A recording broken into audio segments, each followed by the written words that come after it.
Step into the shadowy alleys of intrigue and crime with Anna Katharine Green's gripping tale, The Doctor, His Wife, and the Clock.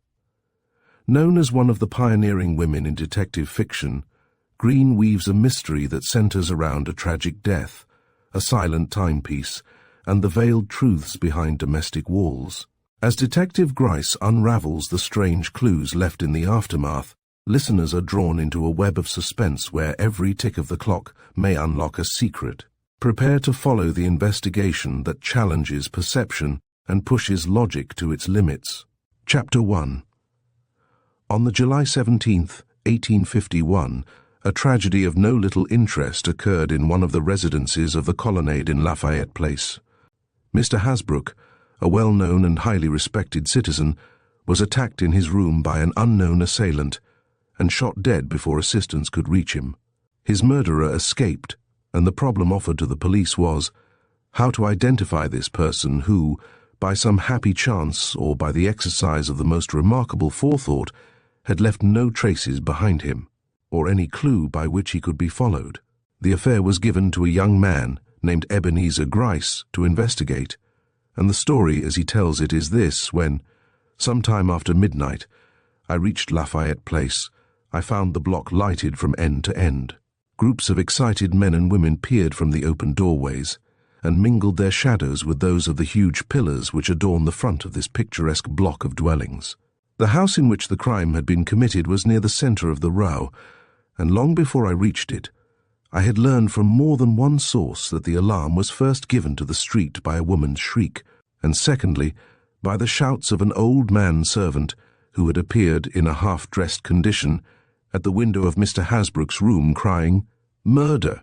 Murder!" But when I had crossed the threshold, I was astonished at the paucity of the facts to be gleaned from the inmates themselves. The old servitor, who was the first to talk, had only this account of the crime to give. The family, which consisted of Mr. Hasbrouck, his wife, and 3 servants, had retired for the night at the usual hour, and under the usual auspices. At 11 o'clock the lights were all extinguished, and the whole household asleep, with the possible exception of Mr. Hasbrouck himself, who, being a man of large business responsibilities, was frequently troubled with insomnia. Suddenly Mrs. Hasbrouck woke with a start. Had she dreamed the words that were ringing in her ears, or had they been uttered in her hearing? They were short, sharp words, full of terror and menace, and she had nearly satisfied herself that she had imagined them, when there came, from somewhere near the door, a sound she neither understood nor could interpret, but which filled her with inexplicable terror, and made her afraid to breathe, or even to stretch forth her hand towards her husband, whom she supposed to be sleeping at her side. At length another strange sound, which she was sure was not due to her imagination, drove her to make an attempt to rouse him, when she was horrified to find that she was alone in the bed, and her husband nowhere within reach. Filled now with something more than nervous apprehension, she flung herself to the floor and tried to penetrate, with frenzied glances, the surrounding darkness. But the blinds and shutters both having been carefully closed by Mr. Hasbrouck before retiring, she found this impossible, and she was about to sink in terror to the floor, when she heard a low gasp on the other side of the room, followed by the suppressed cry, "God, what have I done?" The voice was a strange one, but before the fear aroused by this fact could culminate in a shriek of dismay, she caught the sound of retreating footsteps, and eagerly listening, she heard them descend the stairs and depart by the front door. Had she known what had occurred, had there been no doubt in her mind as to what lay in the darkness on the other side of the room, it is likely that, at the noise caused by the closing front door, she would have made at once for the balcony that opened out from the window before which she was standing, and taken one look at the flying figure below. But her uncertainty as to what lay hidden from her by the darkness chained her feet to the floor, and there is no knowing when she would have moved, if a carriage had not at that moment passed down Astor Place, bringing with it a sense of companionship which broke the spell that held her, and gave her strength to light the gas, which was in ready reach of her hand. As the sudden blaze illuminated the room, revealing in a burst the old familiar walls and well-known pieces of furniture, She felt for a moment as if released from some heavy nightmare and restored to the common experiences of life. But in another instant, her former dread returned, and she found herself quaking at the prospect of passing around the foot of the bed into that part of the room which was as yet hidden from her eyes. But the desperation which comes with great crises finally drove her from her retreat, and creeping slowly forward, she cast one glance at the floor before her. When she found her worst fears realized by the sight of the dead body of her husband lying prone before the open doorway with a bullet hole in his forehead, her first impulse was to shriek, but, by a powerful exercise of will, she checked herself, and ringing frantically for the servants who slept on the top floor of the house, flew to the nearest window and endeavored to open it. But the shutters had been bolted so securely by Mr. Hasbrouck in his endeavor to shut out light and sound that by the time she had succeeded in unfastening them, all trace of the flying murderer had vanished from the street. Sick with grief and terror, she stepped back into the room just as the 3 frightened servants descended the stairs. As they appeared in the open doorway, she pointed at her husband's inanimate form, and then, as if suddenly realizing in its full force the calamity which had befallen her, she threw up her arms and sank forward to the floor in a dead faint. The 2 women rushed to her assistance, but the old butler, bounding over the bed, sprang to the window and shrieked his alarm to the street. In the interim that followed, Mrs. Hasbrouck was revived, and the master's body laid decently on the bed, but no pursuit was made, nor any inquiries started likely to assist me in establishing the identity of the assailant. Indeed, every one, both in the house and out, seemed dazed by the unexpected catastrophe, and as no one had any suspicions to offer as to the probable murderer, I had a difficult task before me. I began, in the usual way, by inspecting the scene of the murder. I found nothing in the room, or in the condition of the body itself, which added an iota to the knowledge already obtained. That Mr. Hasbrouck had been in bed, that he had risen upon hearing a noise, and that he had been shot before reaching the door, were self-evident facts. But there was nothing to guide me further. The very simplicity of the circumstances caused a dearth of clues, which made the difficulty of procedure as great as any I ever encountered. My search through the hall and down the stairs elicited nothing, and an investigation of the bolts and bars by which the house was secured assured me that the assassin had either entered by the front door, or had already been secreted in the house when it was locked up for the night. "I shall have to trouble Mrs. Hasbrouck for a short interview," I hereupon announced to the trembling old servitor, who had followed me like a dog about the house. He made no demur, and in a few minutes I was ushered into the presence of the newly made widow, who sat quite alone in a large chamber in the rear. As I crossed the threshold she looked up, and I encountered a good plain face without the shadow of guile in it. "Madam," said I have not come to disturb you. I will ask 2 or 3 questions only, and then leave you to your grief. I am told that some words came from the assassin before he delivered his fatal shot. Did you hear these distinctly enough to tell me what they were?" "I was sound asleep," said she, "and dreamt, as I thought, that a fierce, strange voice cried somewhere to someone. Ah! You did not expect, but I dare not say that these words were really uttered to my husband, for he was not the man to call forth hate, and only a man in the extremity of passion could address such an exclamation in such a tone as rings in my memory in connection with the fatal shot which woke me. But that shot was not the work of a friend, I argued. If, as these words seemed to prove, the assassin had some other motive than gain in his assault, then your husband had an enemy, though you never suspected it." "Impossible," was her steady reply, uttered in the most convincing tone. "The man who shot him was a common burglar, and frightened at having been betrayed into murder, fled without looking for booty. I am sure I heard him cry out in terror and remorse, 'God, what have I done?' Was that before you left the side of the bed?" "Yes, I did not move from my place till I heard the front door close. I was paralyzed by my fear and dread." "Are you in the habit of trusting to the security of a latch lock only in the fastening of your front door at night?" "I am told that the big key was not in the lock, and that the bolt at the bottom of the door was not drawn." "The bolt at the bottom of the door is never drawn.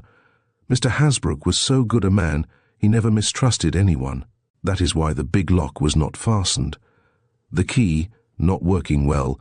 He took it some days ago to the locksmith, and when the latter failed to return it, he laughed, and said he thought no one would ever think of meddling with his front door. "Is there more than one night key to your house?" I now asked. She shook her head. "And when did Mr. Hasbrouck last use his?"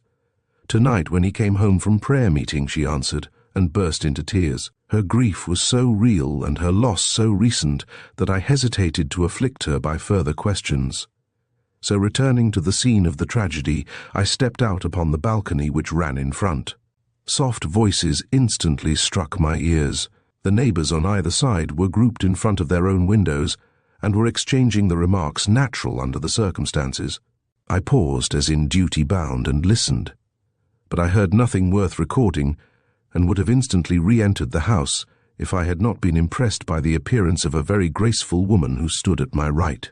She was clinging to her husband, who was gazing at one of the pillars before him in a strange, fixed way which astonished me till he attempted to move, and then I saw that he was blind. Instantly I remembered that there lived in this row a blind doctor, equally celebrated for his skill and for his uncommon personal attractions, and greatly interested not only in his affliction, but in the sympathy evinced for him by his young and affectionate wife. I stood still till I heard her say in the soft and appealing tones of love, "Come in, Constant. You have heavy duties for tomorrow, and you should get a few hours' rest if possible." He came from the shadow of the pillar, and for 1 minute I saw his face with the lamplight shining full upon it. It was as regular a feature as a sculptured Adonis, and it was as white. "Sleep," he repeated, in the measured tones of deep but suppressed feeling. "Sleep, with murder on the other side of the wall." And he stretched out his arms in a dazed way that insensibly accentuated the horror I myself felt of the crime which had so lately taken place in the room behind me. She, noting the movement, took one of the groping hands in her own and drew him gently towards her. "This way," she urged, and guiding him into the house, she closed the window and drew down the shades, making the street seem darker by the loss of her exquisite presence. This may seem a digression, but I was at the time a young man of 30, and much under the dominion of woman's beauty. I was therefore slow in leaving the balcony, and persistent in my wish to learn something of this remarkable couple before leaving Mr. Hasbrouck's house. The story told me was very simple. Dr. Zabriskie had not been born blind, but had become so after a grievous illness, which had stricken him down soon after he received his diploma. Instead of succumbing to an affliction which would have daunted most men, he expressed his intention of practicing his profession, and soon became so successful in it that he found no difficulty in establishing himself in one of the best-paying quarters of the city. Indeed, his intuition seemed to have developed in a remarkable degree after his loss of sight, and he seldom, if ever, made a mistake in diagnosis. Considering this fact and the personal attractions which gave him distinction, it was no wonder that he soon became a popular physician whose presence was a benefaction and whose word a law. He had been engaged to be married at the time of his illness, and, when he learned what was likely to be its results, had offered to release the young lady from all obligation to him. But she would not be released, and they were married. This had taken place some 5 years previous to Mr. Hasbrouck's death, 3 of which had been spent by them in Lafayette Place. So much for the beautiful woman next door. There being absolutely no clue to the assailant of Mr. Hasbrouck, I naturally looked forward to the inquest for some evidence upon which to work, but there seemed to be no underlying facts to this tragedy. The most careful study into the habits and conduct of the deceased brought nothing to light save his general beneficence and rectitude. Nor was there in his history, or in that of his wife, any secret or hidden obligation calculated to provoke any such act of revenge as murder. Mrs. Hasbrouck's surmise that the intruder was simply a burglar, and that she had rather imagined than heard the words that pointed to the shooting as a deed of vengeance, soon gained general credence. But, though the police worked long and arduously in this new direction, their efforts were without fruit, and the case bade fair to remain an unsolvable mystery. But the deeper the mystery, the more persistently does my mind cling to it, and some 5 months after the matter had been delegated to oblivion, I found myself starting suddenly from sleep, with these words ringing in my ears: Who uttered the scream that gave the first alarm of Mr. Hasbrook's violent death? I was in such a state of excitement that the perspiration stood out on my forehead. Mrs. Hasbrook's story of the occurrence returned to me, and I remembered as distinctly as if she were then speaking, that she had expressly stated that she did not scream when confronted by the sight of her husband's dead body. But someone had screamed, and that very loudly. Who was it then? One of the maids, startled by the sudden summons from below, or someone else, some involuntary witness of the crime, whose testimony had been suppressed at the inquest by fear or influence. The possibility of having come upon a clue even at this late day so fired my ambition that I took the first opportunity of revisiting Lafayette Place. Choosing such persons as I thought most open to my questions, I learned that there were many who could testify to having heard a woman's shrill scream on that memorable night just prior to the alarm given by old Cyrus, but no one who could tell from whose lips it had come. One fact, however, was immediately settled. It had not been the result of the servant women's fears. Both of the girls were positive that they had uttered no sound, nor had they themselves heard any, till Cyrus rushed to the window with his wild cries.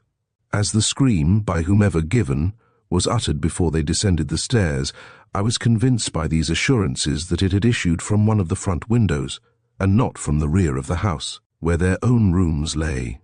Could it be that it had sprung from the adjoining dwelling, and that— My thoughts went no further, but I made up my mind to visit the doctor's house at once.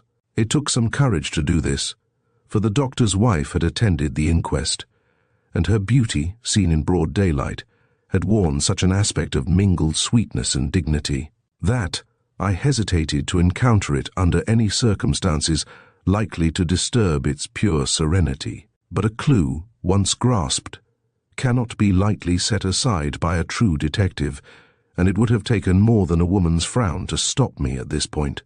So I rang Dr. Zabriskie's bell. I am 70 years old now, and am no longer daunted by the charms of a beautiful woman. But I confess that when I found myself in the fine reception parlor on the first floor, I experienced no little trepidation at the prospect of the interview which awaited me. But as soon as the fine commanding form of the doctor's wife crossed the threshold, I recovered my senses and surveyed her with as direct a gaze as my position allowed. For her aspect bespoke a degree of emotion that astonished me, and even before I spoke I perceived her to be trembling, though she was a woman of no little natural dignity and self-possession. "I seem to know your face," she said, advancing courteously towards me. "But your name," and here she glanced at the card she held in her hand, "is totally unfamiliar to me." "I think you saw me some 18 months ago," said I. "I am the detective who gave testimony at the inquest which was held over the remains of Mr. Hasbrook." I had not meant to startle her, but at this introduction of myself I saw her naturally pale cheek turn paler, and her fine eyes, which had been fixed curiously upon me, gradually sink to the floor. "Great heaven," thought I, "what is this I have stumbled upon?" "I do not understand what business you can have with me," she presently remarked, with a show of gentle indifference that did not in the least deceive me. "I do not wonder," I rejoined. "The crime which took place next door is almost forgotten by the community, and even if it were not, I am sure you would find it difficult to conjecture the nature of the question I have to put to you." "I am surprised," she began, rising in her involuntary emotion and thereby compelling me to rise also. "How can you have any question to ask me on this subject? Yet if you have," she continued, with a rapid change of manner that touched my heart in spite of myself, "I shall of course do my best to answer you. There are women whose sweetest tones and most charming smiles only serve to awaken distrust in men of my calling, but Mrs. Zabriskie was not of this number. Her face was beautiful, but it was also candid in its expression, and beneath the agitation which palpably disturbed her, I was sure there lurked nothing either wicked or false. Yet I held fast by the clue which I had grasped, as it were, in the dark, and without knowing whither I was tending, much less whither I was leading her. I proceeded to say, "The question which I presume to put to you as the next-door neighbour of Mr. Hasbrook is this: who was the woman who screamed out so loudly that the whole neighbourhood heard her on the night of that gentleman's assassination? The gasp she gave answered my question in a way she little realized, and, struck as I was by the impalpable links that had led me to the threshold of this hitherto unsolvable mystery, I was about to press my advantage and ask another question, when she quickly started forward and laid her hand on my lips. Astonished, I looked at her inquiringly, but her head was turned aside, and her eyes, fixed upon the door, showed the greatest anxiety. Instantly I realized what she feared.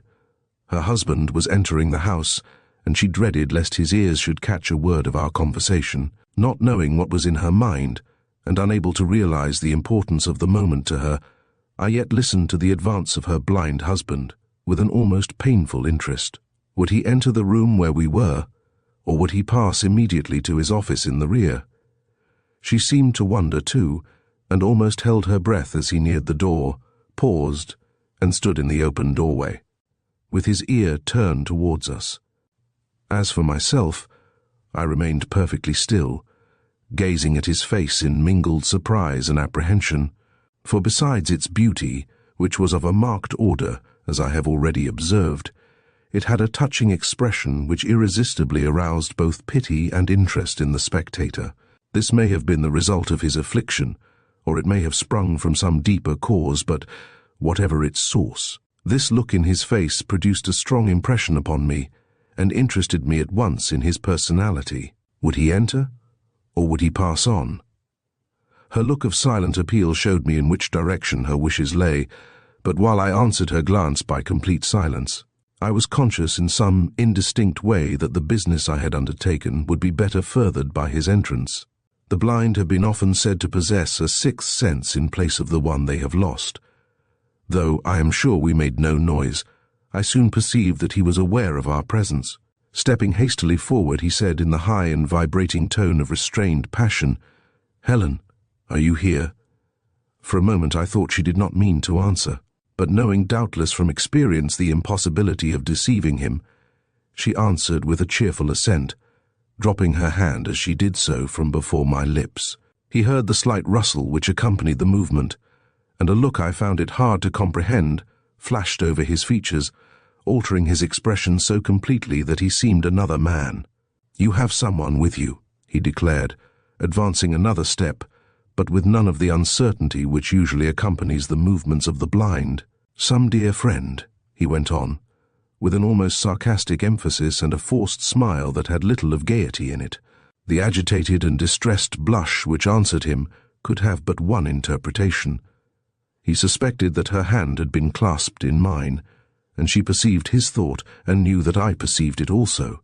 Drawing herself up, she moved towards him, saying in a sweet womanly tone that to me spoke volumes, "It is no friend, constant, not even an acquaintance. The person whom I now present to you is an agent from the police.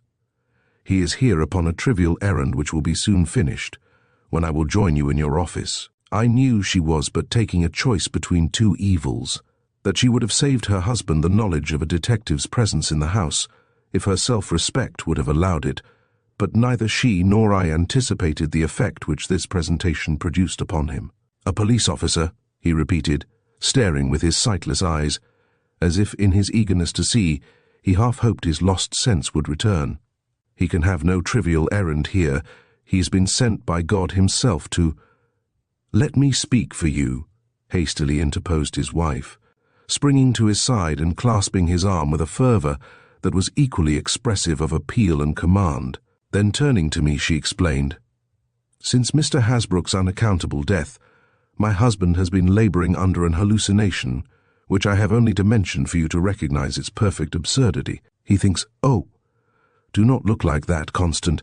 You know it is an hallucination which must vanish the moment we drag it into broad daylight, that he, the best man in all the world, was himself the assailant of Mr. Hasbrook.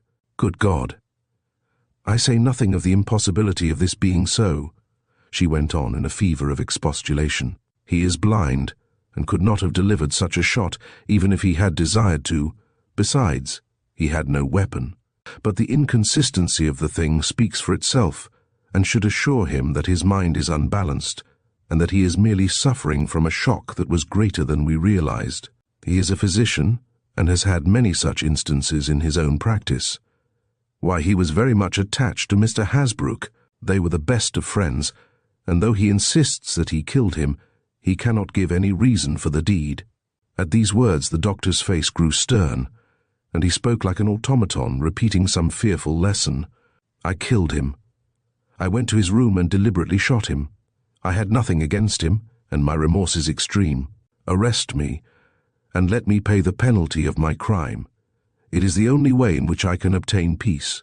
Shocked beyond all power of self-control by this repetition of what she evidently considered the unhappy ravings of a madman, she let go his arm and turned upon me in frenzy. "Convince him," she cried.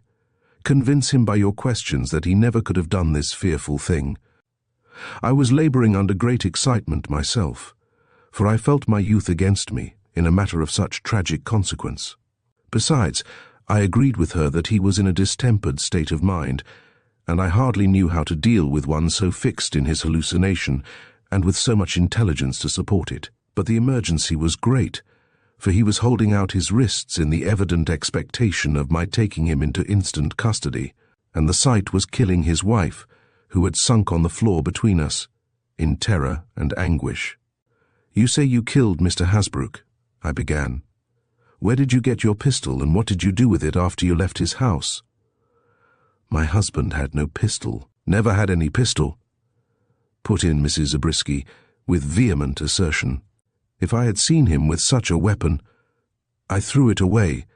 When I left the house, I cast it as far from me as possible, for I was frightened at what I had done, horribly frightened. No pistol was ever found," I answered, with a smile, forgetting for the moment that he could not see.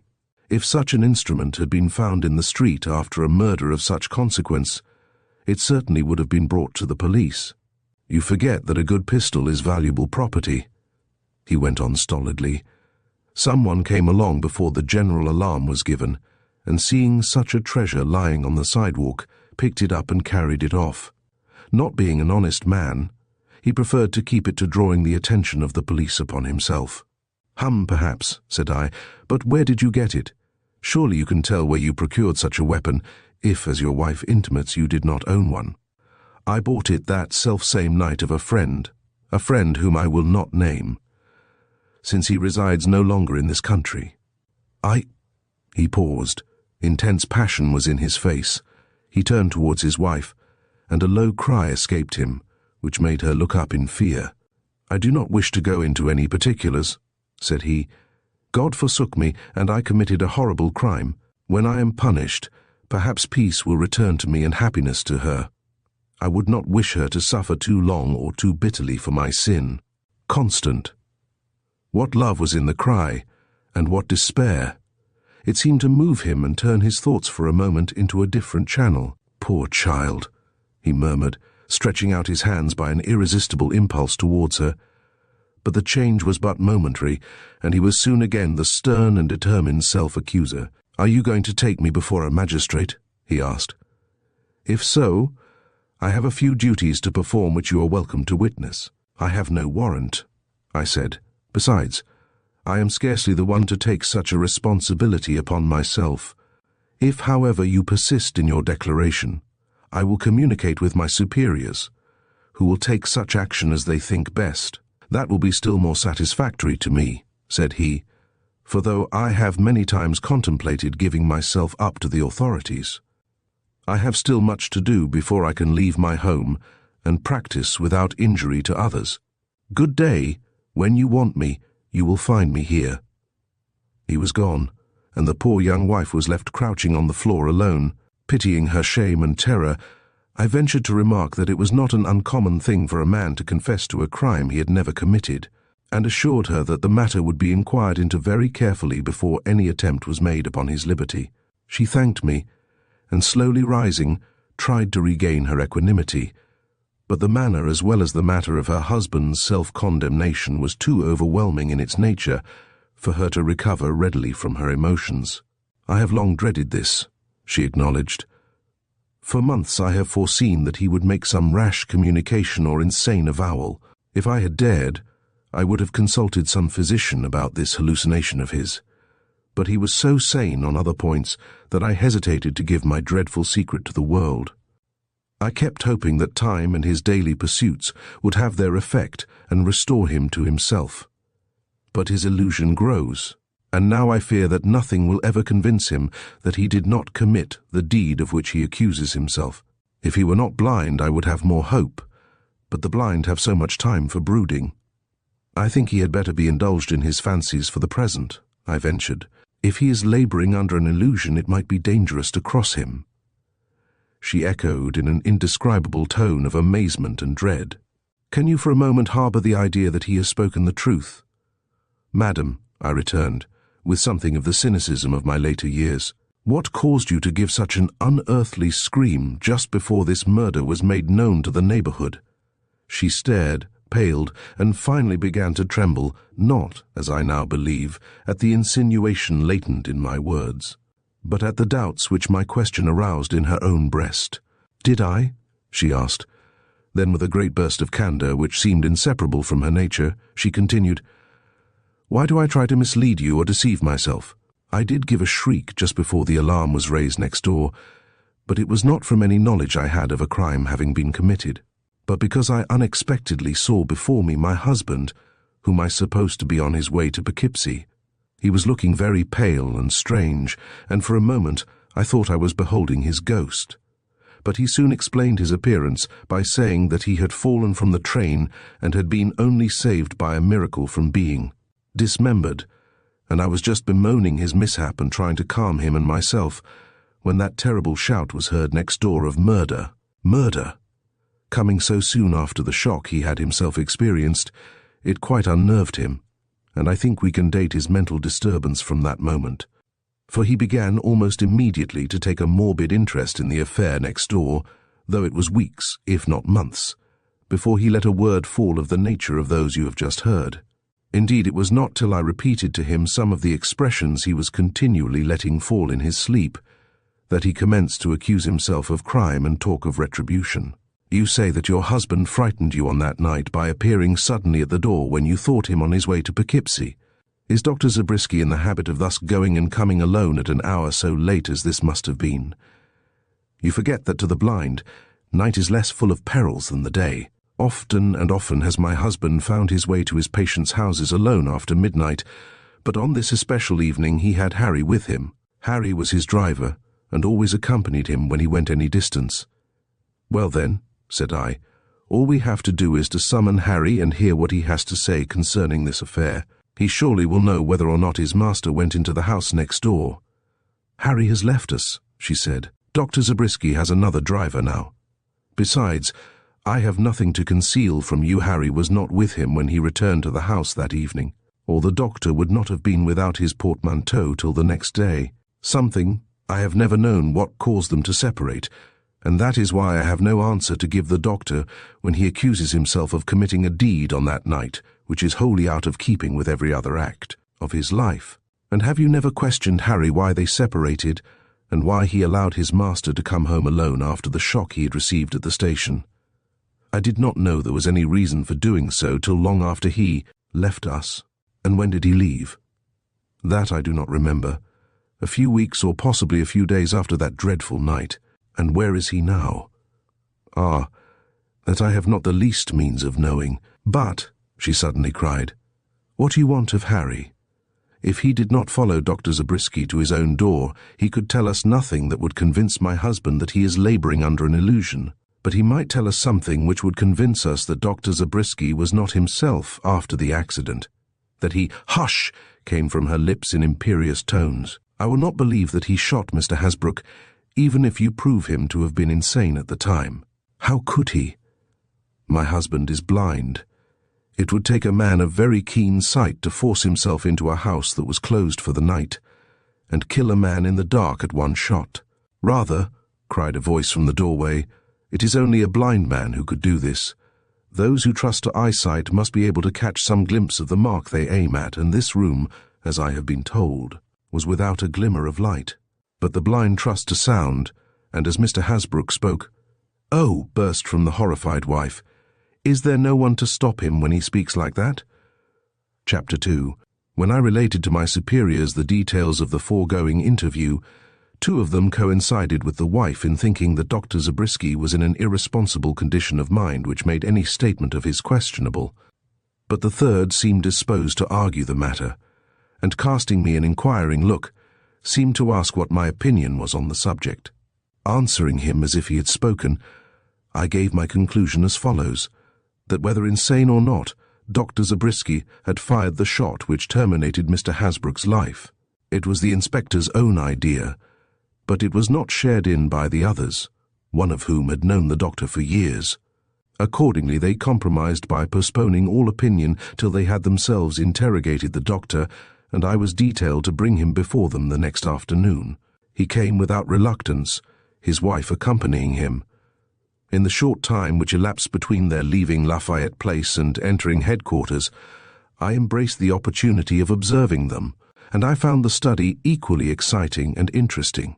His face was calm but hopeless, and his eye, which should have shown a wild glimmer if there was truth in his wife's hypothesis, was dark and unfathomable, but neither frenzied nor uncertain. He spake but once and listened to nothing, though now and then his wife moved as if to attract his attention, and once even stole her hand toward his, in the tender hope that he would feel its approach and accept her sympathy. But he was deaf as well as blind, and sat wrapped up in thoughts which she, I know, would have given worlds to penetrate. Her countenance was not without its mystery also. She showed in every lineament passionate concern and misery, and a deep tenderness from which the element of fear was not absent. But she, as well as he, betrayed that some misunderstanding, deeper than any I had previously suspected, drew its intangible veil between them, and made the near proximity in which they sat at once a heart-piercing delight and an unspeakable pain. What was this misunderstanding? And what was the character of the fear that modified her every look of love in his direction? Her perfect indifference to my presence proved that it was not connected with the position in which he had put himself towards the police by his voluntary confession of crime. Nor could I thus interpret the expression of frantic question which now and then contracted her features, as she raised her eyes towards his sightless orbs, and strove to read, in his firm-set lips.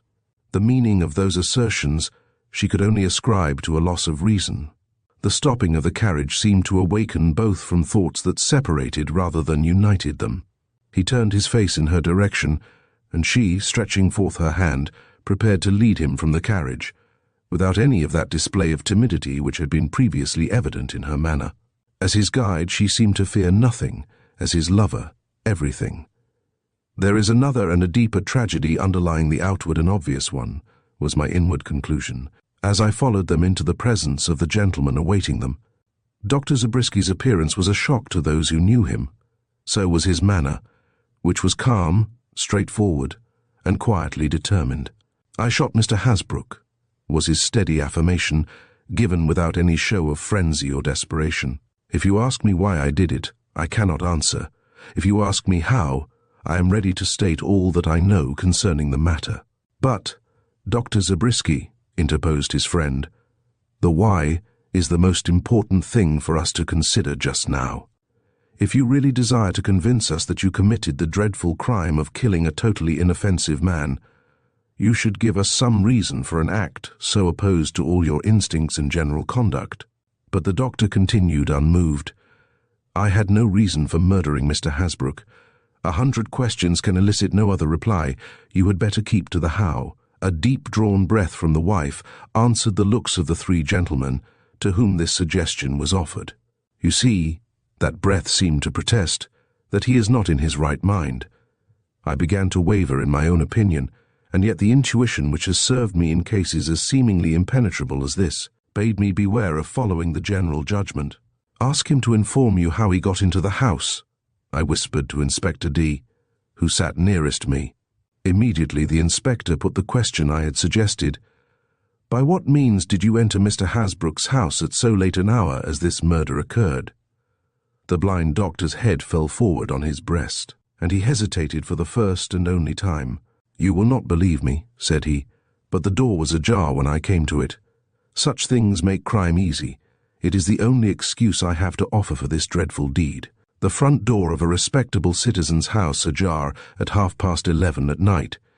It was a statement that fixed in all minds the conviction of the speaker's irresponsibility. Mrs. Zabrisky's brow cleared, and her beauty became for a moment dazzling as she held out her hands in irrepressible relief towards those who were interrogating her husband. I alone kept my impassibility. A possible explanation of this crime had flashed like lightning across my mind, an explanation from which I inwardly recoiled, even while I was forced to consider it. "Dr. Zabriskie," remarked the inspector, who was most friendly to him, "such old servants as those kept by Mr. Hasbrouck do not leave the front door ajar at 12 o'clock at night." "Yet ajar it was," repeated the blind doctor with quiet emphasis, "and finding it so, I went in. When I came out again, I closed it. Do you wish me to swear to what I say? If so, I am ready." What could we reply? To see this splendid-looking man, hallowed by an affliction so great that in itself it called forth the compassion of the most indifferent, accusing himself of a cold-blooded crime, in tones that sounded dispassionate because of the will that forced their utterance, was too painful in itself for us to indulge in any unnecessary words. Compassion took the place of curiosity, and each and all of us turned involuntary looks of pity upon the young wife pressing so eagerly to his side. "For a blind man," ventured one, "the assault was both deft and certain. Are you accustomed to Mr. Hasbrouck's house, that you found your way with so little difficulty to his bedroom?" "I am accustomed," he began, but here his wife broke in with irrepressible passion. "He is not accustomed to that house. He has never been beyond the first floor." "Why? Why do you question him? Do you not see—" His hand was on her lips. "Hush," he commanded. "You know my skill in moving about a house, how I sometimes deceive those who do not know me into believing that I can see, by the readiness with which I avoid obstacles and find my way, even in strange and untried scenes. Do not try to make them think I am not in my right mind, or you will drive me into the very condition you deprecate." His face, rigid, cold, and set, looked like that of a mask.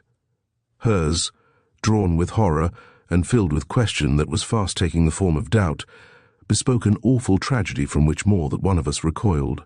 "Can you shoot a man dead without seeing him?" asked the superintendent with painful effort. "Give me a pistol and I will show you," was the quick reply. A low cry came from the wife. In a drawer near to every one of us there lay a pistol, but no one moved to take it out. There was a look in the doctor's eye which made us fear to trust him with a pistol just then. "We will accept your assurance that you possess a skill beyond that of most men," returned the superintendent, and beckoning me forward, he whispered, "This is a case for the doctors and not for the police. Remove him quietly and notify Dr. Southyard of what I say." But Dr. Zabriskie, who seemed to have an almost supernatural acuteness of hearing, gave a violent start at this, and spoke up for the first time with real passion in his voice. No, I pray you. I can bear anything but that. Remember, gentlemen, that I am blind, that I cannot see who is about me, that my life would be a torture if I felt myself surrounded by spies watching to catch some evidence of madness in me. Rather conviction at once, death, dishonor, and obloquy. These I have incurred. These I have brought upon myself by crime, but not this worse fate, not this worse fate. His passion was so intense and yet so confined within the bounds of decorum that we felt strangely impressed by it. Only the wife stood transfixed, with the dread growing in her heart, till her white waxen visage seemed even more terrible to contemplate than his passion-distorted one. "It is not strange that my wife thinks me demented," the doctor continued, as if afraid of the silence that answered him. "But it is your business to discriminate, and you should know a sane man when you see him." Inspector no longer hesitated. "Very well," said he. "Give us the least proof that your assertions are true, and we will lay your case before the prosecuting attorney. Proof is not a man's word. No man's confession is worth much without some evidence to support it. In your case, there is none. You cannot even produce the pistol with which you assert yourself to have committed the deed. True. I was frightened by what I had done, and the instinct of self-preservation led me to rid myself of the weapon in any way I could. But someone found this pistol, Someone picked it up from the sidewalk of Lafayette Place on that fatal night. Advertise for it. Offer a reward. I will give you the money." Suddenly he appeared to realize how all this sounded. "Alas," cried he, "I know the story seems improbable. All I say seems improbable. But it is not the probable things that happen in this life, but the improbable, as you should know, who every day dig deep into the heart of human affairs. Were these the ravings of insanity? I began to understand the wife's terror. I bought the pistol," he went on, "of a lass. I cannot tell you his name. Everything is against me. I cannot adduce one proof, yet she, even she, is beginning to fear that my story is true. I know it by her silence, a silence that yawns between us like a deep and unfathomable gulf." But at these words her voice rang out with passionate vehemence. "No, no, it is false. I will never believe that your hands have been plunged in blood. You are my own pure-hearted Constant, cold perhaps and stern, but with no guilt upon your conscience, save in your own wild imagination. Helen, you are no friend to me," he declared, pushing her gently aside. "Believe me innocent, but say nothing to lead these others to doubt my word." And she said no more, but her looks spoke volumes. The result was that he was not detained, though he prayed for instant commitment. He seemed to dread his own home, and the surveillance to which he instinctively knew he would henceforth be subjected. To see him shrink from his wife's hand as she strove to lead him from the room was sufficiently painful. But the feeling thus aroused was nothing to that with which we observed the keen and agonized expectancy of his look, as he turned and listened for the steps of the officer who followed him.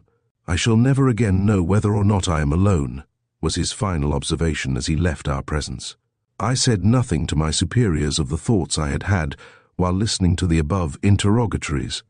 A theory had presented itself to my mind, which explained in some measure the mysteries of the doctor's conduct, but I wished for time and opportunity to test its reasonableness before submitting it to their higher judgment, and these seemed likely to be given me, for the inspectors continued divided in their opinion of the blind physician's guilt, and the district attorney, when told of the affair, pooh-poohed it without mercy, and declined to stir in the matter unless some tangible evidence were forthcoming to substantiate the poor doctor's self-accusations. "If guilty, why does he shrink from giving his motives?" said he, "and if so anxious to go to the gallows, why does he suppress the very facts calculated to send him there? He is as mad as a March hare, and it is to an asylum he should go and not to a jail."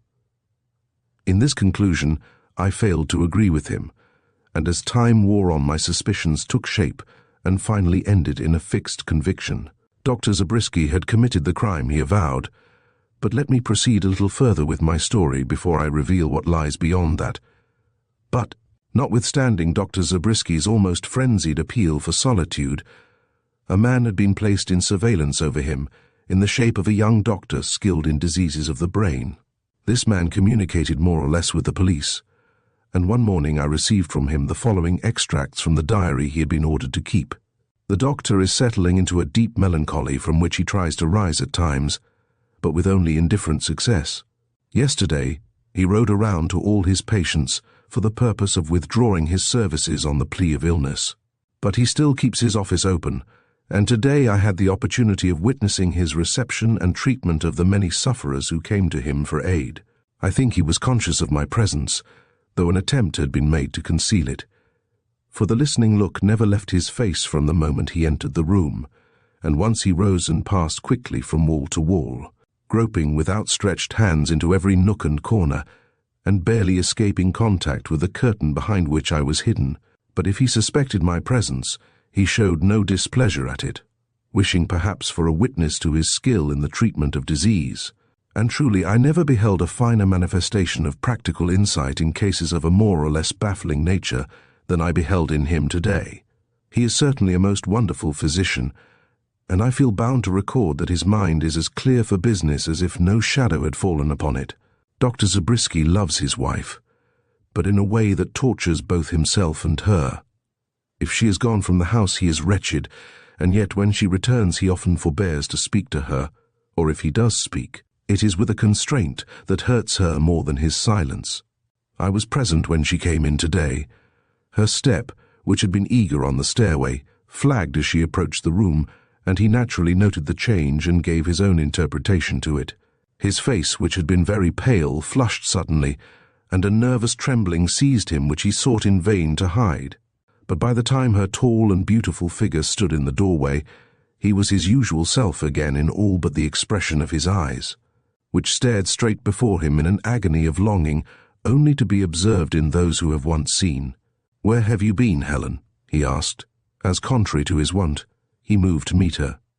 "To my mother's, to Arnold and Constable's, and to the hospital, as you requested," was her quick answer, made without faltering or embarrassment.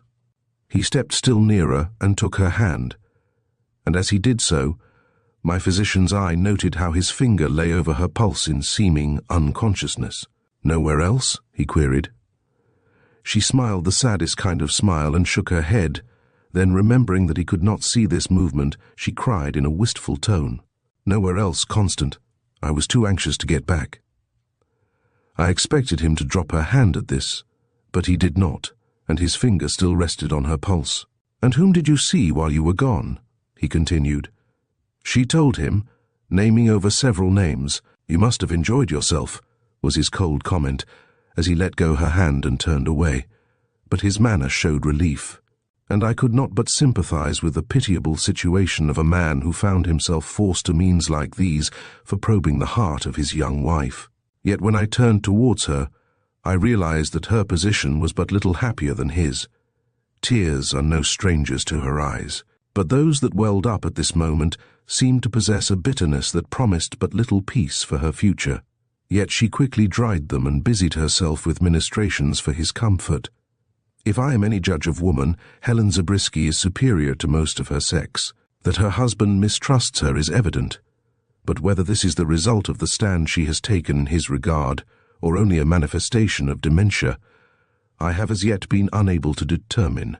I dread to leave them alone together, and yet when I presume to suggest that she should be on her guard in her interviews with him, she smiles very placidly and tells me that nothing would give her greater joy than to see him lift his hand against her, for that would argue that he is not accountable for his deeds or for his assertions.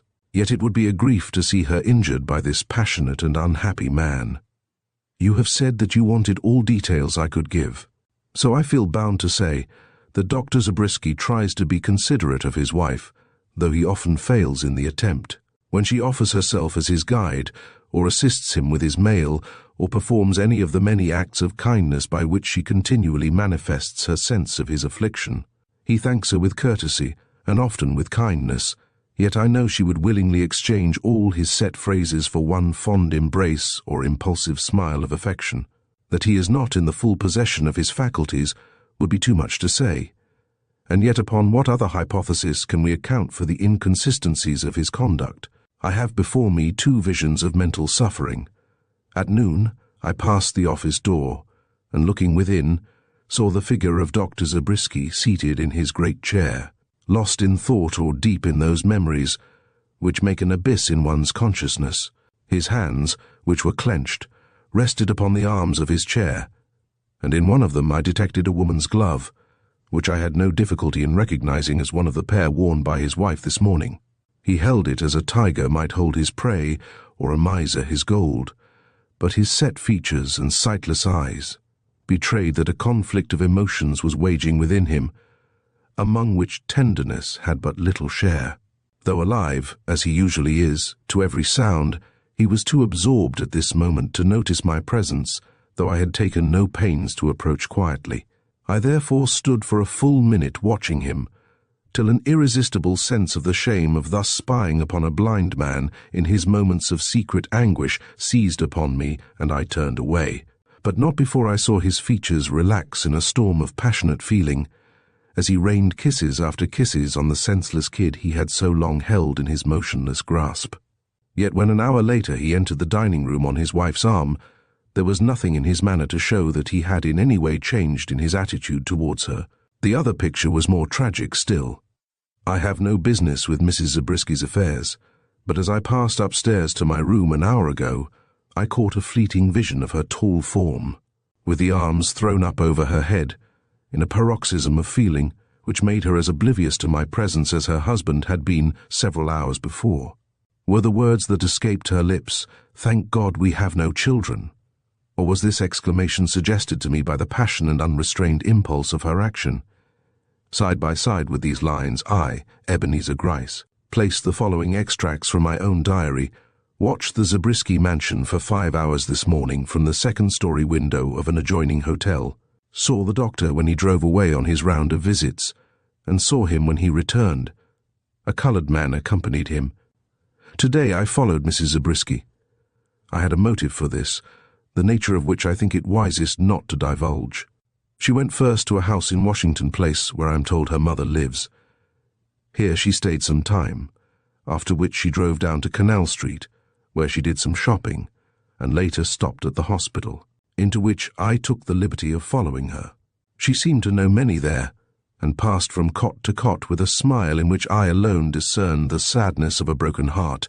When she left, I left also, without having learned anything beyond the fact that Mrs. Zabriskie is one who does her duty in sorrow as in happiness. A rare and trustworthy woman, I should say, and yet her husband does not trust her. Why? I have spent this day in accumulating details in regard to Dr. and Mrs. Zabriskie's life previous to the death of Mr. Hasbrouck. I learned from sources it would be unwise to quote just here that Mrs. Zabriskie had not lacked enemies ready to charge her with coquetry, that while she had never sacrificed her dignity in public, more than one person had been heard to declare that Dr. Zabriskie was fortunate in being blind, since the sight of his wife's beauty would have but poorly compensated him for the pain he would have suffered in seeing how that beauty was admired. That all gossip is more or less tinged with exaggeration, I have no doubt. Yet when a name is mentioned in connection with such stories, there is usually some truth at the bottom of them. And a name is mentioned in this case, though I do not think it worth my while to repeat it here, and loth as I am to recognize the fact. It is a name that carries with it doubts that might easily account for the husband's jealousy. True, I have found no one who dares to hint that she still continues to attract attention or to bestow smiles in any direction save where they legally belong. For since a certain memorable night which we all know, neither Dr. Zabriskie nor his wife have been seen save in their own domestic circle, and it is not into such scenes that this serpent, of which I have spoken, ever intrudes, nor is it in places of sorrow or suffering that his smile shines or his fascinations flourish. And so one portion of my theory is proved to be sound. Dr. Zabriskie is jealous of his wife, whether with good cause or bad I am not prepared to decide, for her present attitude, clouded as it is by the tragedy in which she and her husband are both involved, must differ very much from that which she held when her life was unshadowed by doubt, and her admirers could be counted by the score. I have just found out where Harry is. As he is in service some miles up the river, I shall have to be absent from my post for several hours, but I consider the game well worth the candle. Light at last.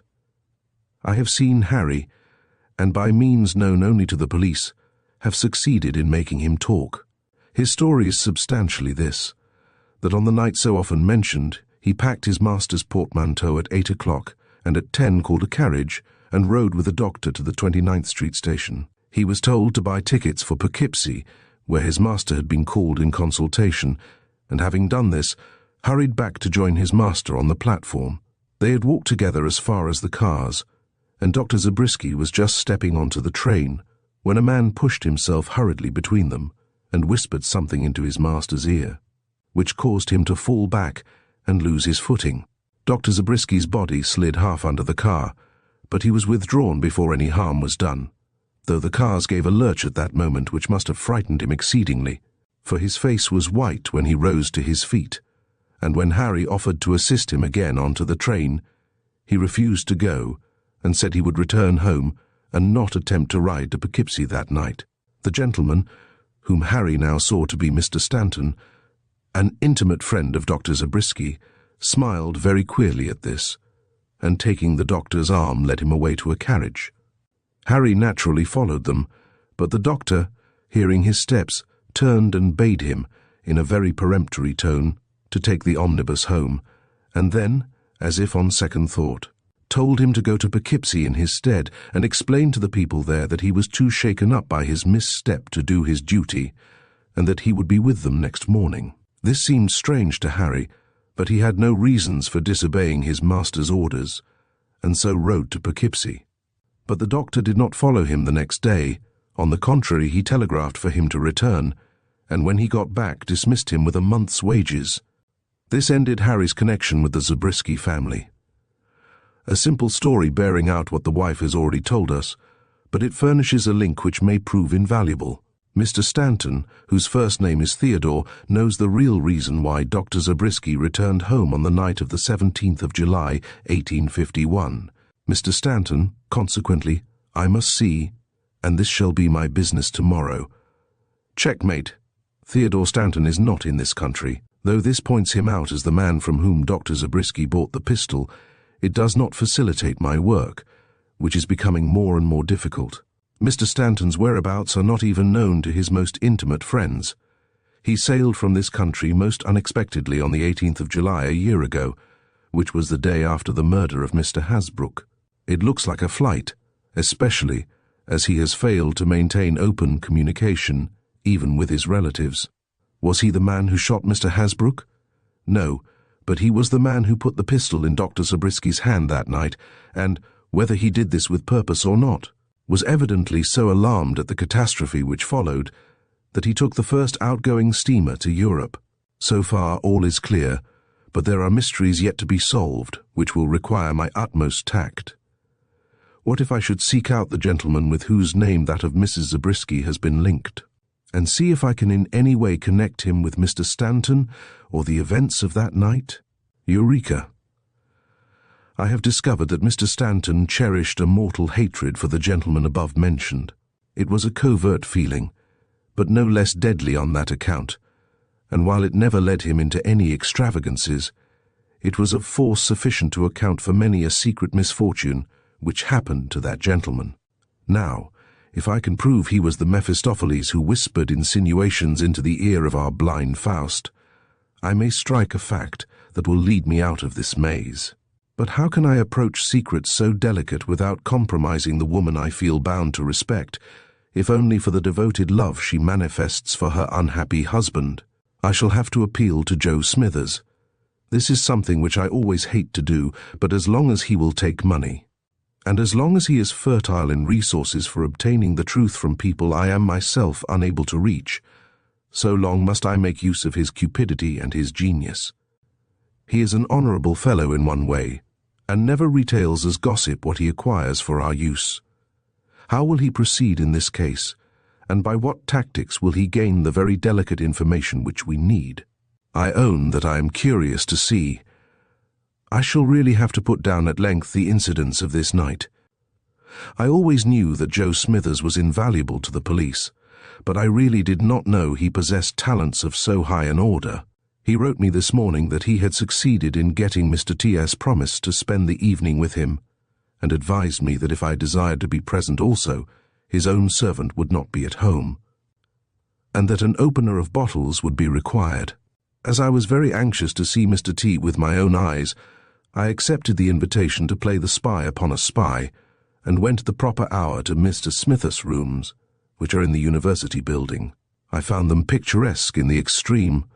Piles of books stacked here and there to the ceiling made nooks and corners which could be quite shut off by a couple of old pictures that were set into movable frames that swung out, or in at the whim or convenience of the owner.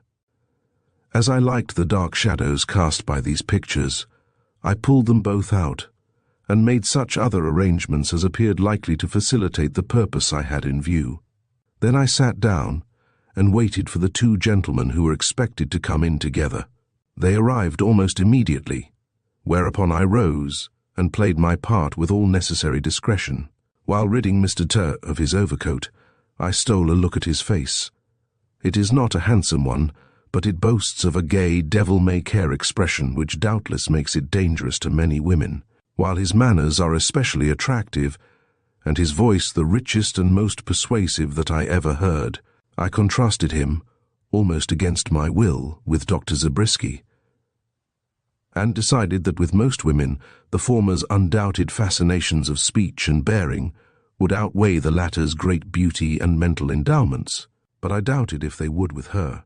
The conversation which immediately began was brilliant but desultory, for Mr. Smithers, with an airy lightness for which he is remarkable, introduced topic after topic, perhaps for the purpose of showing off Mr. T.'s versatility, and perhaps for the deeper and more sinister purpose of shaking the kaleidoscope of talk so thoroughly that the real topic which we were met to discuss should not make an undue impression on the mind of his guest.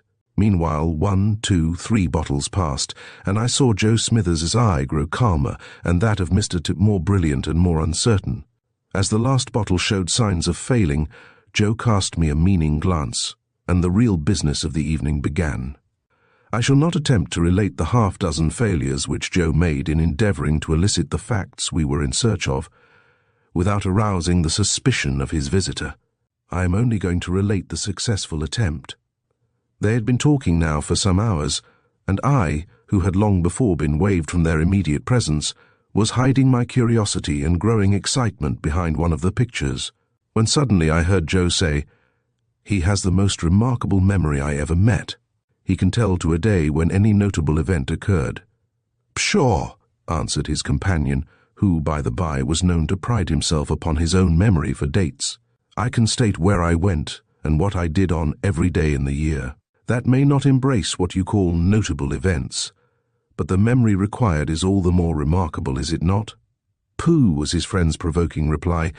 "You are bluffing, Ben. I will never believe that." Mr. T, who had passed by this time into that state of intoxication which makes persistence in an assertion a duty as well as a pleasure, threw back his head, and as the wreaths of smoke rose in airy spirals from his lips, reiterated his statement, and offered to submit to any test of his vaunted powers which the other might dictate. "You have a diary," began Joe. "Which is at home," completed the other. "Will you allow me to refer to it tomorrow if I am suspicious of the accuracy of your recollections?" "Undoubtedly," returned the other. "Very well, then. I will wager you a cool 50 that you cannot tell where you were between the hours of 10 and 11 on a certain night which I will name." "Done!" cried the other, bringing out his pocket-book and laying it on the table before him. Joe followed his example and then summoned me. "Write a date down here," he commanded, pushing a piece of paper towards me, with a look keen as the flash of a blade. "Any date, man," he added, as I appeared to hesitate in the embarrassment I thought natural under the circumstances. "Put down day, month, and year, only don't go too far back, not farther than 2 years." Smiling with the air of a flunky admitted to the sports of his superiors, I wrote a line and laid it before Mr. Smithers, who at once pushed it with a careless gesture towards his companion. "You can of course guess the date I made use of. July 17th, 1851. Mr. T, who had evidently looked upon this matter as mere play, flushed scarlet as he read these words, and for one instant looked as if he had rather flee our presence than answer Joe Smithers's nonchalant glance of inquiry. "I have given my word and will keep it," he said at last, but with a look in my direction that sent me reluctantly back to my retreat. "I don't suppose you want names," he went on. "That is, if anything I have to tell is of a delicate nature."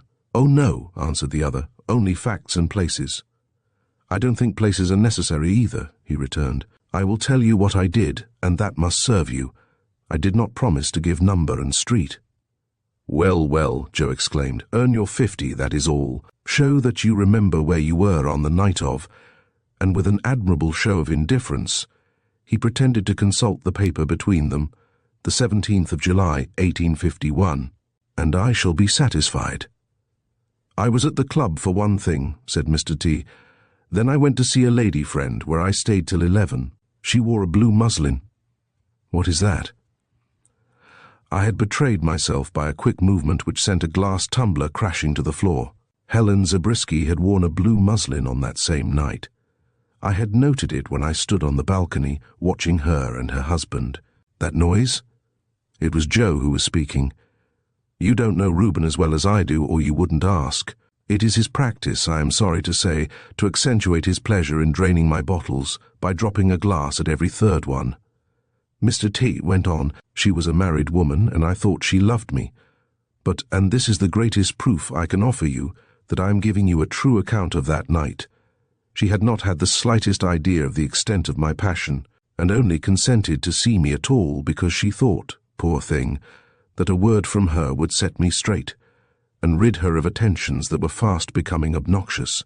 A sorry figure for a fellow to cut who has not been without his triumphs, but you caught me on the most detestable date in my calendar. And there is where he stopped being interesting.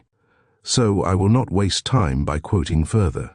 And now what reply shall I make when Joe Smithers asks me double his usual price, as he will be sure to do next time? Has he not earned an advance?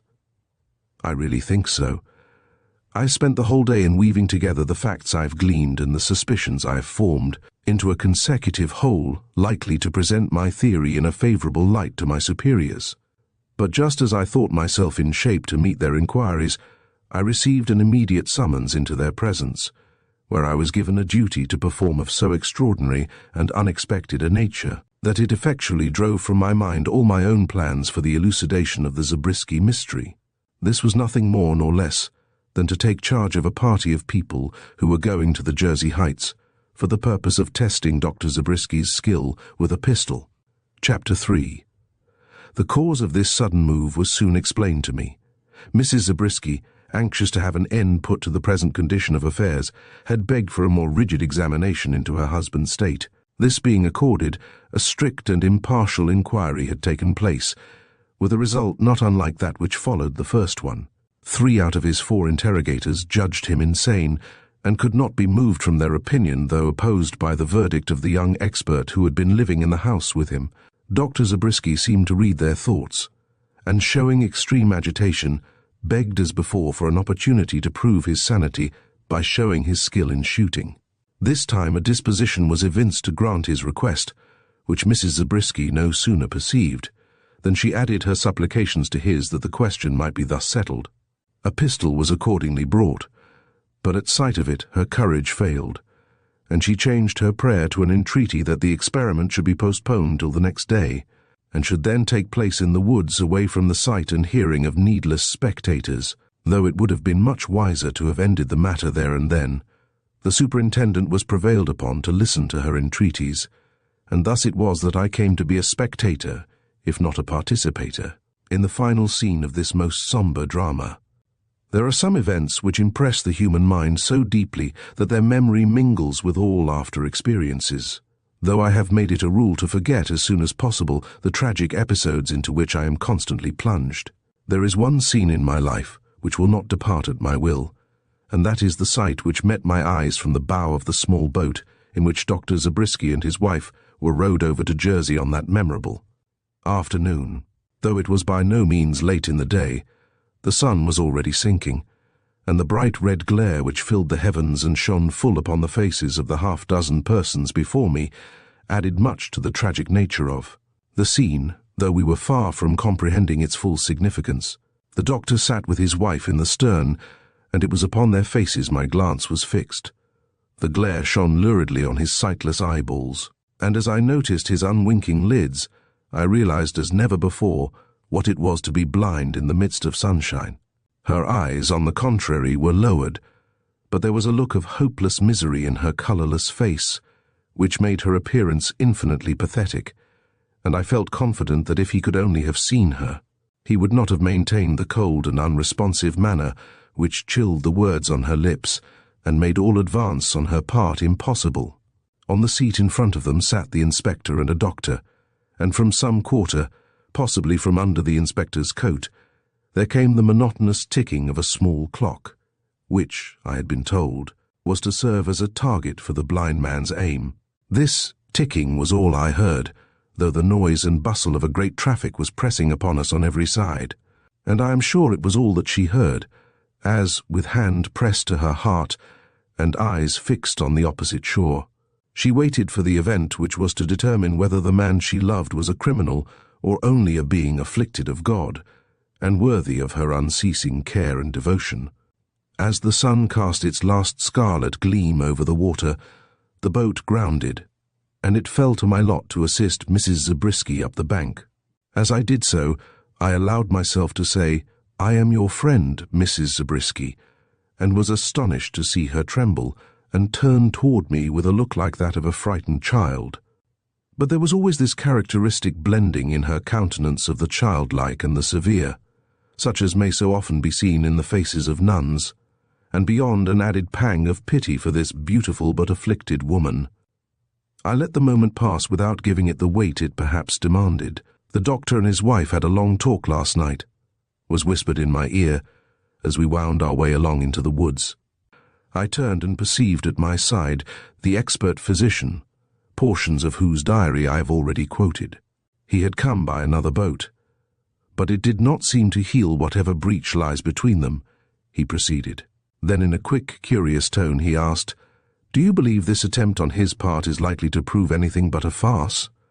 "I believe he will shatter the clock to pieces with his first shot," I answered, and could say no more, for we had already reached the ground which had been selected for this trial at arms, and the various members of the party were being placed in their several positions.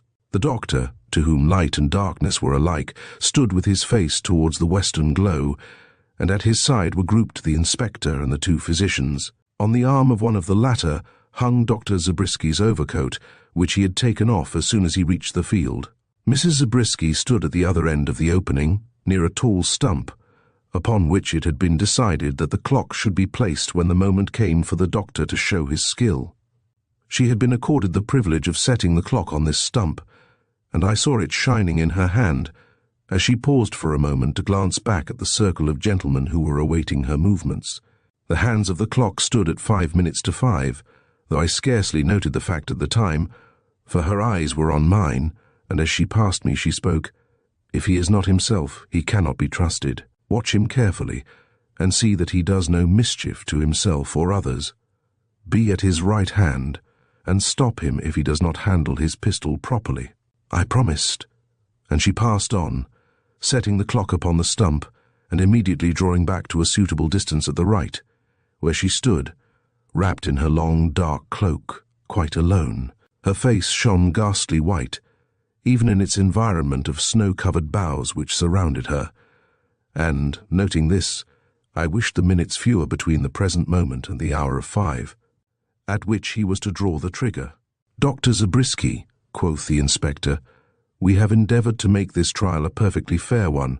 You are to have one shot at a small clock which has been placed within a suitable distance, and which you are expected to hit, guided only by the sound which it will make in striking the hour of 5. Are you satisfied with the arrangement?" "Perfectly. Where is my wife?" "On the other side of the field, some 10 paces from the stump upon which the clock is fixed." He bowed, and his face showed satisfaction. "May I expect the clock to strike soon?" "In less than 5 minutes," was the answer. "Then let me have the pistol. I wish to become acquainted with its size and weight." We glanced at each other, then across at her. She made a gesture. It was one of acquiescence. Immediately the inspector placed the weapon in the blind man's hand. It was at once apparent that the doctor understood the instrument, and my last doubt vanished as to the truth of all he had told us. "Thank God I am blind this hour, and cannot see," fell unconsciously from his lips. Then, before the echo of these words had left my ears, he raised his voice and observed calmly enough, considering that he was about to prove himself a criminal in order to save himself from being thought a madman, "Let no one move.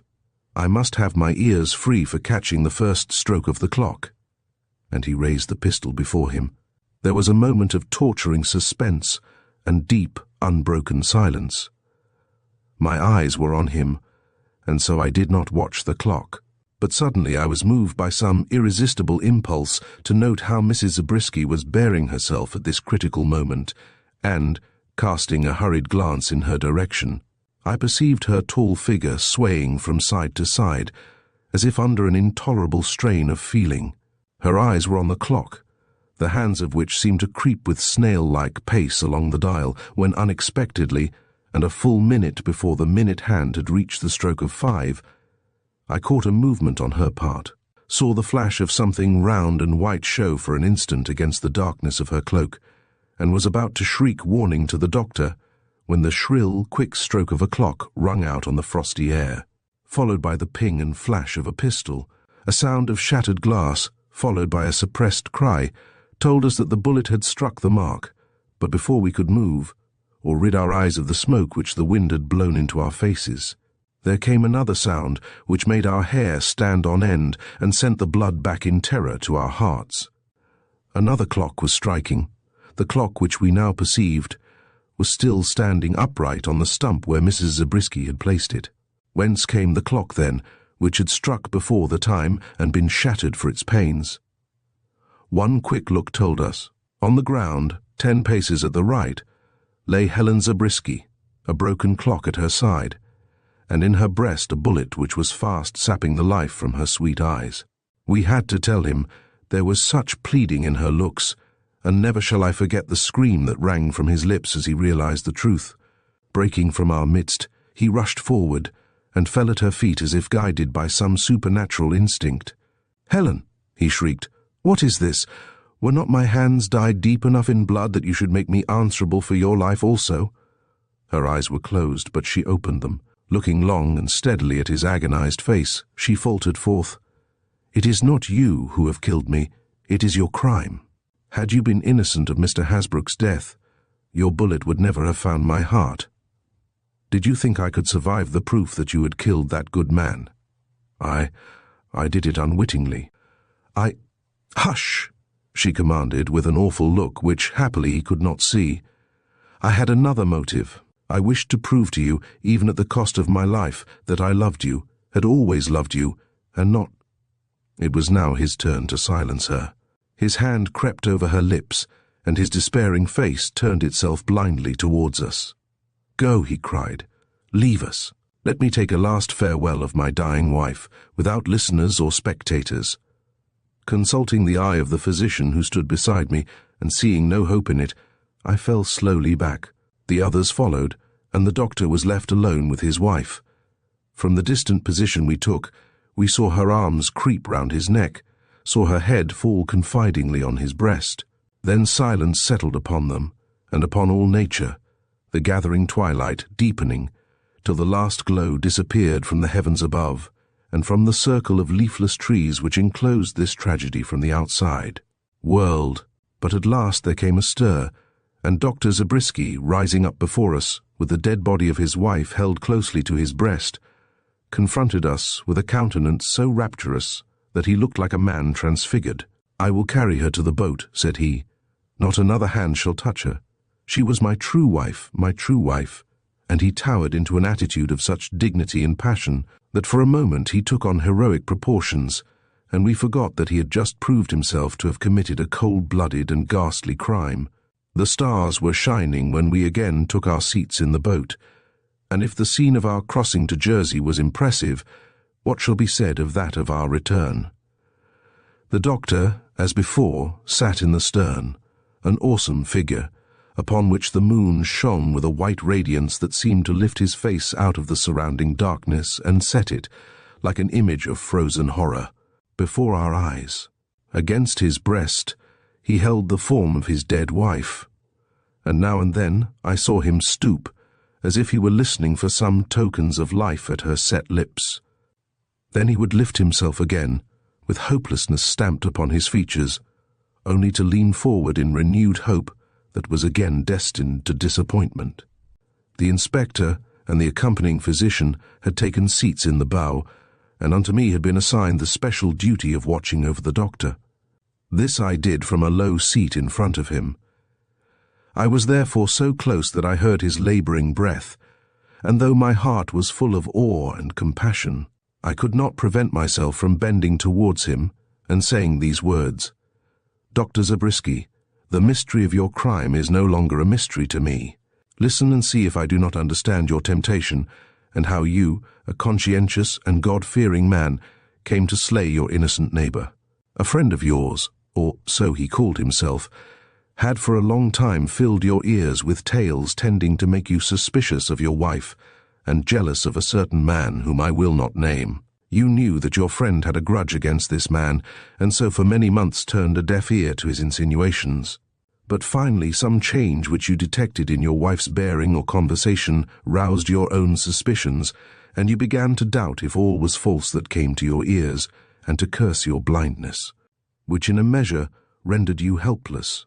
The jealous fever grew and had risen to a high point when one night, a memorable night, this friend met you just as you were leaving town, and with cruel craft whispered in your ear that the man you hated was even then with your wife, and that if you would return at once to your home, you would find him in her company. The demon that lurks at the heart of all men, good or bad, thereupon took complete possession of you, and you answered this false friend by saying that you would not return without a pistol, whereupon he offered to take you to his house and give you his. You consented, and getting rid of your servant by sending him to Poughkeepsie with your excuses, you entered a coach with your friend. You say you bought the pistol, and perhaps you did, but, however that may be, you left his house with it in your pocket, and, declining companionship, walked home, arriving at the colonnade a little before midnight. Ordinarily you have no difficulty in recognizing your own doorstep, but, being in a heated frame of mind, you walked faster than usual, and so passed your own house, and stopped at that of Mr. Hasbrook's, one door beyond. As the entrances of these houses are all alike, there was but one way by which you could have made yourself sure that you had reached your own dwelling, and that was by feeling for the doctor's sign at the side of the door. But you never thought of that. Absorbed in dreams of vengeance, your sole impulse was to enter by the quickest means possible. Taking out your night key, you thrust it into the lock. It fitted, but it took strength to turn it, so much strength that the key was twisted and bent by the effort. But this incident, which would have attracted your attention at another time, was lost upon you at this moment. An entrance had been effected, and you were in too excited a frame of mind to notice at what cost, or to detect the small differences apparent in the atmosphere and furnishings of the two houses, trifles which would have arrested your attention under other circumstances, and made you pause before the upper floor had been reached. It was while going up the stairs that you took out your pistol, so that by the time you arrived at the front room door, you held it ready cocked and drawn in your hand. For being blind, you feared escape on the part of your victim, and so waited for nothing but the sound of a man's voice before firing. When, therefore, the unfortunate Mr. Hasbrook, roused by this sudden intrusion, advanced with an exclamation of astonishment, you pulled the trigger, killing him on the spot. It must have been immediately upon his fall that you recognized from some word he uttered, or from some contact you may have had with your surroundings, that you were in the wrong house and had killed the wrong man, for you cried out in evident remorse, "God, what have I done?" and fled without approaching your victim. Descending the stairs, you rushed from the house, closing the front door behind you and regaining your own without being seen. But here you found yourself baffled in your attempted escape by two things. First, by the pistol you still held in your hand, and secondly, by the fact that the key upon which you depended for entering your own door was so twisted out of shape that you knew it would be useless for you to attempt to use it. What did you do in this emergency? You have already told us. Though the story seemed so improbable at the time, you found nobody to believe it but myself. The pistol you flung far away from you down the pavement, from which, by one of those rare chances which sometimes happen in this world, it was presently picked up by some late passer by of more or less doubtful character. The door offered less of an obstacle than you anticipated, for when you turned to it again you found it, if I am not greatly mistaken, ajar, left so, as we have reason to believe, by one who had gone out of it but a few minutes before in a state which left him but little master of his actions. It was this fact which provided you with an answer when you were asked how you succeeded in getting into Mr. Hasbrook's house after the family had retired for the night. Astonished at the coincidence, but hailing with gladness the deliverance which it offered, you went in and ascended at once into your wife's presence, and it was from her lips, and not from those of Mrs. Hasbrook, that the cry arose which startled the neighborhood and prepared men's minds for the tragic words which were shouted a moment later from the next house. But she who uttered the scream knew of no tragedy save that which was taking place in her own breast.